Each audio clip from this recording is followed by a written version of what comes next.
Meu nome é Maria Erlane Bastos Vasconcelos e eu sou do terceiro ano Matutino 300. E eu vou falar sobre as vanguardas europeias. As vanguardas europeias foi um movimento artístico que ocorreu no início do século XX. Vanguarda é um termo que significa estar à frente e é de origem militar. Foi um momento de grandes inovações, tanto na arte plástica, no teatro, na música e na literatura. Para entender melhor, eu vou falar por que eles decidiram buscar essa ressignificação para a arte. Foi porque no início do século XX, que foi que aconteceu a Revolução Industrial, aconteceram grandes inovações, como a luz elétrica e o carro movido a gasolina. Foi a época também que as ciências cresciam, que foi quando Einstein publicou a sua teoria da relatividade, só que a arte não mudava e não se modificava, eles continuavam com os mesmos padrões tradicionais. E foi isso que os vanguardistas queriam, eles buscaram uma ressignificação do que era arte e como poder expressá-la. Eles buscaram por uma expressão de liberdade, uma liberdade de expressão. Foi aí que aconteceu a ruptura com o senso estético da época. Apesar desse movimento ser europeu, ele teve influência no mundo inteiro.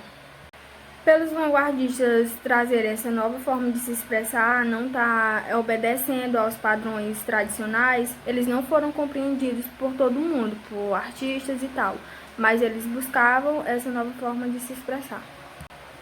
Os movimentos de vanguarda mais importantes foram o futurismo, o cubismo, o expressionismo, o dadaísmo e o surrealismo. O futurismo é de origem italiana, foi no ano de 1909, que foi a primeira corrente vanguardista. Esse movimento enaltecia as invenções tecnológicas da época. As obras, tanto plásticas como literárias, buscavam a valorização da guerra, das máquinas e da velocidade. E o principal representante dessa corrente vanguardista foi Filippo Tommaso Marinetti, que foi também o autor do Manifesto Futurista. E no Brasil, Oswald de Andrade também colaborou com essa corrente vanguardista. Já o cubismo, como o próprio nome já diz, explorava as figuras geométricas. Esse movimento teve início em 1908 e foi até 1910. As obras promoviam a fragmentação e decomposição das figuras estáticas. E dessa forma, permitia várias visualizações, várias perspectivas de uma imagem. O movimento cubista teve fim no ano de 1914 e seus principais representantes foram Pablo Picasso, Joan Gris e Georges Braque. O expressionismo surgiu em 1912 na Alemanha e valorizava a subjetividade. Para os expressionistas, a arte deveria expressar a realidade subjetiva. Figuras deformadas, cores vibrantes e estética do grotesco são algumas de suas características. Como eu já falei, eles queriam que a arte expressasse a realidade, como, por exemplo, os sentimentos, a solidão, tudo o que estava acontecendo na época. A principal obra do expressionismo foi O Grito, de 1893, que a mesma é do pintor norueguês Edvard Munch.